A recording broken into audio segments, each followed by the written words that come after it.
نسخة واتساب، نسخة أعمال، حاجة كده جامدة. وعلى هادي بقى، فوقك من الورش بتاع النسخ بقى، الفيروسات والكلام ده كله. لا أنا جايب لك حاجة كده استخدام جامدين، جامد يعني. تمام.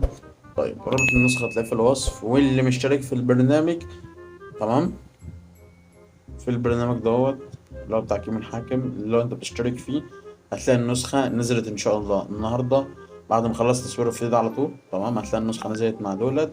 واللي معرفش عن البرنامج ده بنزل فيه النسخ مباشر. الباسورد ده تلاقينا اهوت، ورابط التحميل تمام، وكل حاجة مباشر على طول من غير اي تعب. بس الاشتراك في البرنامج بحضرتك. فوقك من البرنامج، تعالى بقى على التطبيق، على نسخة الواتساب. نسخة الواتساب أعمال، تمام، حاجة جامدة. طيب النسخة تظهر معانا بالشكل ده.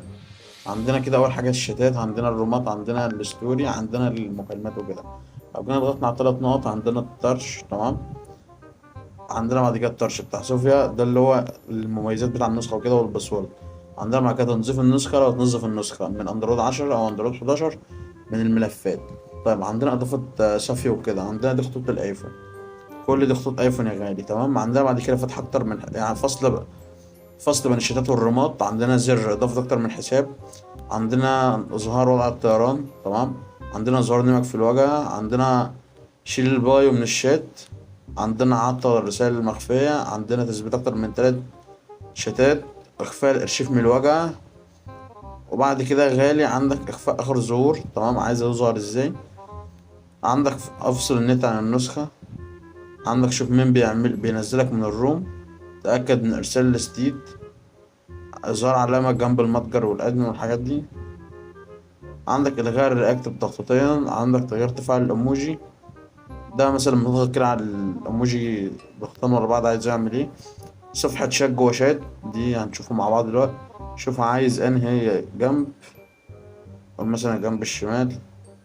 تعليق الشات يا حبي، ده بيعلق الشات وكده.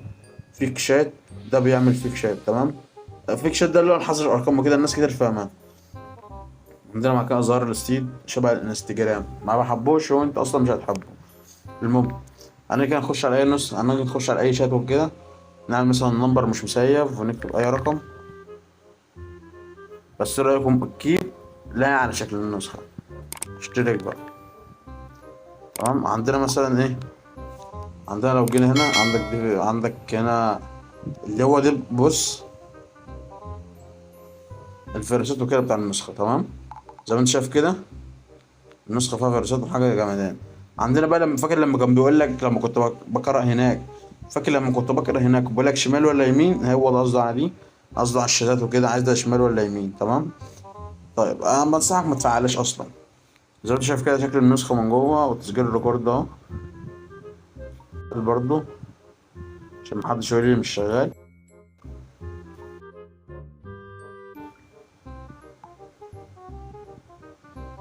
تمام. وان شاء الله النسخه اللي جايه هتبقى دمار. عايزكم بس تتابعوا، انا قلت انزل نسخه عمال عشان في ناس كتير طلبت مني نسخه عمال. وادي الاستوديو بيشتغل عادي اهو، تمام.